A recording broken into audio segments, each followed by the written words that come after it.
Fred here, welcome back to the Gear Obsession channel. In this episode we will be taking a look at the Epic Projection Keyboard.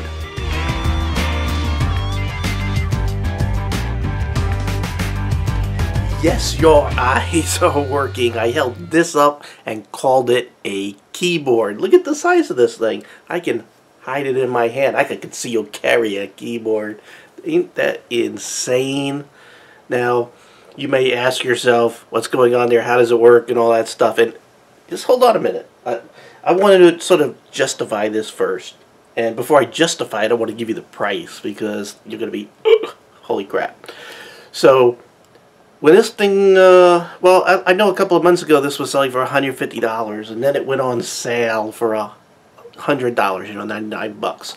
And it was at Staples. I also noticed that on ThinkGeek, they're selling it for $99. So it looks like the going price of this thing is a flat $100. And it's kind of nice to be able to carry this around, let's say with your Windows tablet, instead of carrying one of these Bluetooth keyboards around. You know, these are bigger, you know, and they also have those roll-up ones, which are not too good, because trying to type on a, you know, one of these little Windows tablets is really a challenge. The on-screen keyboards, it's very hard to type on these. So that is why my wife and I thought it'd be a good idea to get this. She actually saw it in the Staples weekly ad. She goes, "Do you have this?" Because I get so much crap, she has to ask that, and I'm like, "No." So she goes, "You should get that and review it." Yay! So let's check it out. Let's see if it's worth $99, and let's see if it's a keyboard replacement or just something that's a novelty, or maybe something in between. So let's take a close look. Here's the box that it came in, so you know what to look for. And what you get inside the box is a USB cable. One side is regular USB. The other side is a micro USB connector. I'm not going to take it out of the bag because I already have so many of those cables. You also get a user's guide, which you should read because there's some important information on how to work this thing. And you also get a quick start guide, just if you're impatient like me. I'm going to have to zoom in because this thing is so freaking tiny. So what you have here is a projector that comes out the top of here. That is a laser, and I guess this here is the, I don't know what the heck that is, maybe a sensor of some sort, and then you have some indicators down here. That's my guess. There might be some sensors down here, I don't know, but I know the laser thing comes out here, and there's some indicator lights here. Here's the on-off switch back here, and then under this panel is where you put the cable in, and this is just to charge it. That's all you're doing here. This, you don't hook this up to your computer to connect it to do its thing, because this is Bluetooth. You just use this to charge it. It takes 3 hours to charge, and then it will run for about 2 hours. And then you also have a little button right there. It's recessed. It's hard to push. You better have it like a little pencil or pen or paper clip to press that to go ahead and do your Bluetooth pairing. So that's all the controls. Nothing on the top, nothing on the bottom, nothing special. You do have some lights here. When it's charging, it's red, and then the light turns green when it's all charged. So let me show you what this thing looks like. I might have to just zoom out just a little bit. Wrong way, Fred. There we go. So what you do is you just turn this little thing on here, and you can see lasers. It projects the screen. I'm going to have to back this up a little bit. And there you go. Laser.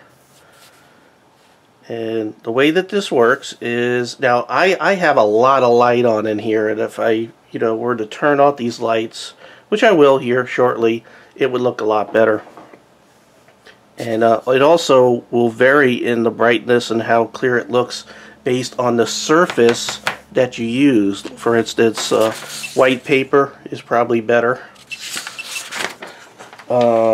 even black surfaces or even the blue surfaces, it really does a pretty good job because it's a laser. Now the way that it works is it's projecting, and it knows where your finger is. The sensor, I think, on the bottom can judge where your finger is and is touching in relation to the unit. The unit. There's the unit. I know I'm cutting off some of it. You can't adjust the throw of this. It's what it is. So I'm trying. You know, I can't keep this in the frame with. You know what? I'm just gonna have to back it up just a little bit. There we go. That's better, right? Alright. So it senses where your finger is, so it's typing, and I'm going to show you the screen that I'm typing on here in a second. So basically, you could pass your finger over this, and then at a certain distance you're going to break something. You know, that sensor's going to indicate it when you're coming within like a millimeter or even smaller down to the surface, and it knows where you touched. So there you go.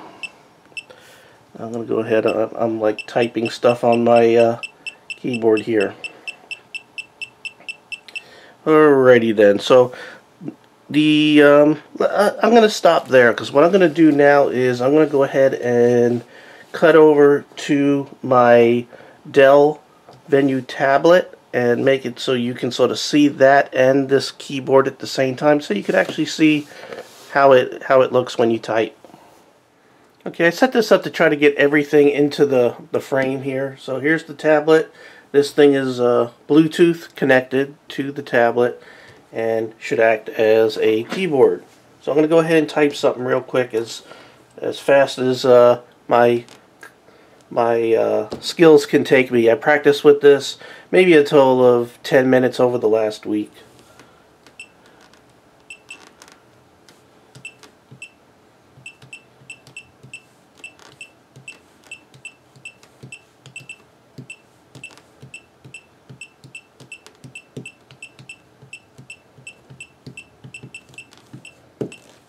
Okay, and I'm not a very fast typer to begin with. I'll let you go ahead and see what I type so you can see that I really didn't just type gibberish. So there you go. Not too shabby. No mistakes. It was getting that shift key is a little awkward trying to get it. I'm going to go ahead and enter. And you know, you got to sort of press and hold the shift key like you would a normal one and then hit it. Takes a little getting used to. There are a lot of things that take a little getting used to on this. Little menu button works. See how it goes there? I can go back and forth. This is a Windows 8 tablet, so it's like hitting the Windows button.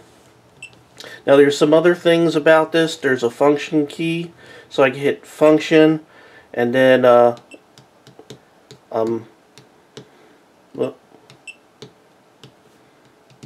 guess you got to keep on doing it. See how it's getting louder? And then to go lower, I hit function and arrow down.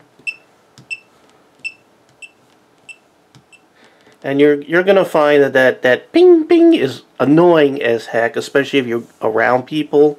But it's your only means of feedback that it recorded what you pressed. It would have been nice if it made a sound that was more similar to like the keyboard on a cell phone. You know, that sounds a little more like a real keyboard.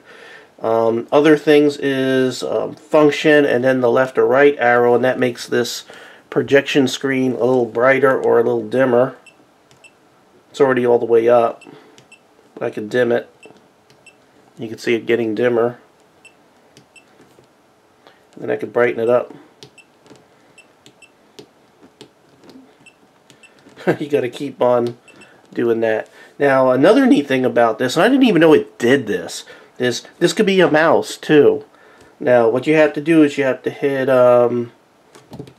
remember, I think it's function and this arrow looking weird thing key here. You go and now I got a mouse. Let me sort of zoom in there so you can see that. I don't know if you can see the mouse. That's really tiny.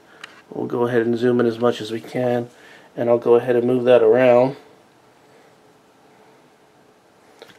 And now you can't see my hand, so there. You can see it sort of moving around just a little bit. So pretty cool. You also have a mouse. So you could type with this thing. I sort of put it somewhere between a small compact keyboard, such as this, and the on-screen keyboard. You could definitely type faster than the on-screen keyboard, but not as fast as a real keyboard. Touch typists will probably hate this, despise it. No tactile feedback. It's just, you know, hitting the surface that you're working on. Now, just to give you an idea of different colors and surfaces, here's the green. You can see how that looks. That looks better than this. You know, at least it does in real life. I don't know how that looks on the camera. I'm going to go ahead and get a white piece of paper so you can see what that looks like. There you go. And to me that looks a lot better. Again, I don't know how it looks on camera. Now, it practically works good on every surface that I've tried, as long as it's, you know, mostly flat. Now, some surfaces are kind of interesting. At work, I got a desk, and it has like bumps and you know, very fine bumps. And all my coworkers are checking it out, and they love it and everything. And then one of my coworkers are like, "Man, that thing is like shining a laser in my eye. It's annoying. That thing is annoying. I hate it." So I'm like, "Oh, come on, you're messing with me." And then I went ahead and looked at it, and yeah, if you're at certain angles at this thing, it really is kind of annoying. So your coworkers and friends might like hate you if you bring this to work every day. Alright, so it's still in keyboard mode here. I'm going to go ahead and take it out of keyboard mode, and you just hit this, like, it looks like an arrow and a house or something like that. So, you know, I hit function arrow house thing to get it to be a mouse, and then just hit the arrow house thing to take it out. So now it should be a keyboard again. See? So pretty neat. Again, when you type, you could move your finger over this thing, but as soon as you come down and get within, you know, this close to the surface, it's going to sense that. So you have to be very deliberate with your fingers. You can't like slide almost very close to the surface. You got to deliberately pick up your fingers to you know, prevent any errors. I've also noticed some of the keys around the very edges sometimes have a harder time registering. I've had some little issues with it sometimes, but again, as I practice with this, I really got pretty good with it. You know, welcome to the gear, I can't spell, obsession channel. Okay, so did I spell it right? Welcome to the, I put the obsession channel because I can't spell. But it types everything perfect. It typed it exactly the way that I typed it. So I'm very impressed. You could get pretty fast with this with practice. Fast as a keyboard? No. But definitely something to carry around and make your life easier if you're trying to pack extremely light. It's also something that you can impress your friends, and the wow factor is definitely like a 10 out of 10. It will definitely get everyone's attention around you. It's just so cool.